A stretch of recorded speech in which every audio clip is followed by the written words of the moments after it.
let's get this 5-on-5 on the road. We begin with a bling ceremony, as in we finally have a ring ceremony at the world's most famous arena, Madison Square Garden. But it is Derrick Rose and not the Knicks who provided the bling this week at the same NBA arena where he was drafted first overall by the Chicago Bulls in 2008 and has seen his career rejuvenated since he was traded to the Orange and Blue last February, a second stint with the Knicks. The point guard and former league MVP proposed to his longtime girlfriend. 5 stars here for Derrick Rose.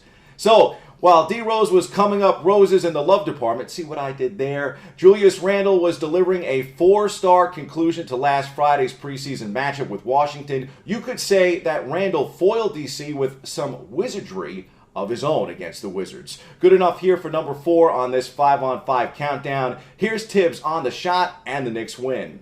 We didn't want him to leave any time on the clock, just make the shot, end the game, get the win. And, it was a huge shot. It was a great game for us because we had to navigate through a lot of things. And just finding a way to win in the end is the most important thing. And Washington, I thought, played really well. And then finally, we caught a little rhythm in the fourth. It was good. And that's the way the season goes. There's a lot of different things that happen. And then you start to search when you get in a hole like that and you find something, a group that's working well, and you let them go. And they did a really good job. The NBA season became official this week. The NHL had already kick-started its campaign. In at number 3, the Broadway Blue Shirts sink Montreal 3-1. The victory over the Canadiens, their first of the regular season. Yeah, I think we're building on something good here. I feel like we've been playing very similar throughout the 3 games. I think tonight we play more consistent the way we want to play, and obviously that gave us the win, and we're just going to keep doing that. While our NBA and NHL teams are off to the races, our 2 MLS locals squared off in a soccer showdown. The result, the Red Bulls topple NYCFC 1-0. Sadly for New York City FC, that's their 4th straight match without a goal. We go back inside the locker room for more on that story. The last matches we have created not enough goal chances, that's for sure. Today we have 3 goal chances, so we take the goal chance with when we hit the bar with Malte, and that's not a big goal chance, but it's a fantastic hit. So and today is 3-3, 4-3 goal chances to them, and we don't score, and they score 1 goal. And so it's about we need to create more, and that's about the relations. It's about how we build up the play, like we have been really good at earlier this season. But right now, it's been a lot of inconsistency, and then I feel we have lost a little bit confidence in the last third of the pitch. So we have to get that back again. We have to go. As I said, the consistency is important. At the same time, we also have to take our chances better when we get them. And in at number 1, American football and a lack of scoring from the New York Football Giants. A lack of scoring and certainly a disappointing effort by the defense against the LA Rams as Big Blue drops to 1-5 on the year. The G-men open with a field goal and then give up 38 straight points in the loss. How does that even happen? I challenge the guys at halftime. I want to see who's going to finish the game. I want to see what kind of fight some of these guys had. So we'll go through the tape, but there are some guys I could see with the eye test right away. There are some guys that fought and finished right there, and that's how we're going to do things around here. So we're going to compete for 60. We got to do some things technically better, fundamentally better calls at times. But I want to see who's going to finish this game, who's going to fight. I wanted to get out here and face it, man. I want to get out here and speak to you. I'm one of the captains. Obviously, I pride myself on setting a tone and pride myself on doing things the right way and practicing the right way and treating people the right way and being a role model, being a leader. And, a few weeks ago, I was one of the last people to talk. And I believe our receiver, Colin, was the first one to talk. And I remember someone said, unbelievable, he's the first person to talk. So I was like, you know what, I'm going to be the first person to talk today. I'm going to come out here, own it, speak to you guys, explain the best what I felt happened. And really, we got a unified locker room regardless of how it may look right now. We got to work on that, but the players want to take ownership, and that's why I'm out here first today.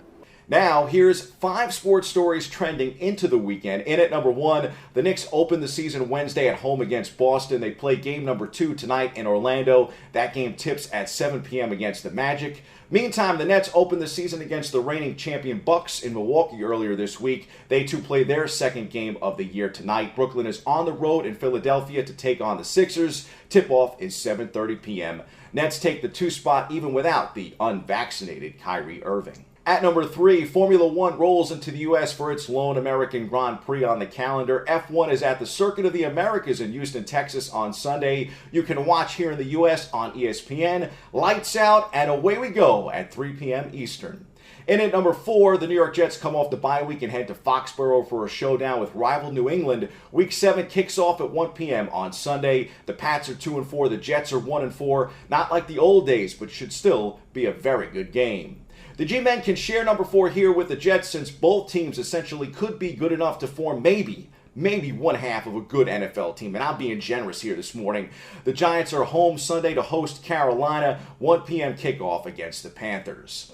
And closing out this 5-on-5, we highlight the Fordham Rams here in the Bronx. Fordham football has their longest win streak in 8 years. Yes, indeed. The latest W, a resounding 66-21 victory over Bucknell. Quarterback Tim DeMorat tosses 6 touchdowns to tie the school record for the Rams. The Rams are 4-3 and have won 4 straight. They host Lehigh on Family Weekend this weekend. Kickoff is at 1 p.m. at Rose Hill. That's 5-on-5. We head to the C-List for a valuable lesson courtesy of one WNBA star.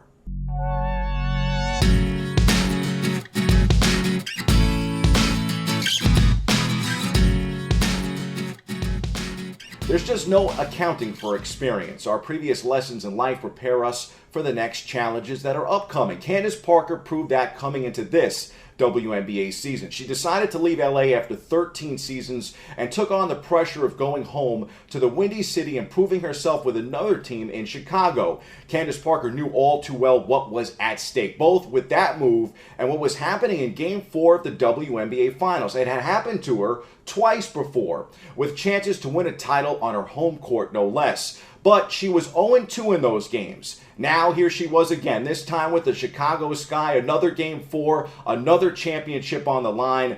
But the Sky trailed by 9 entering the fourth quarter. It certainly didn't look good. Parker had already felt 2 gut-punch playoff exits with the Sparks the last 2 seasons. She was even benched during the 2019 WNBA semifinals. But all that came before helped make what happened on Sunday a reversal of fate for Parker. Parker won her second WNBA title, leading the Sky to their first championship in franchise history with an 80-74 win over the Phoenix Mercury. With her WNBA championships, 2 NCAA titles, and a pair of Olympic gold medals to her credit, Parker has done her share of winning in her career, but it's been the losing that has taught her the most, she says. She said falling short has been a big part of reaching the highest heights. I just think that there's like growth in those moments that are heartbreak. Like I remember Sophia Young's shot when it went in. I remember Brittany Garner's turnaround. I remember Maya Moore hitting that shot. I remember every single one of those shots. And I was like, if that's going to be the case, like I'm going to go down swinging. Our group's going to go down swinging. Like we still have to maintain composure. And I think that because of that, like some of this was the case this game, you know, like I think the heartbreaks hurt, but like this one's so sweet. Like to do it with this group. I love this group. I love this team. And to do it here at home. I mean, it's just like, it was almost all of those heartbreaks. Like it was just supposed to be.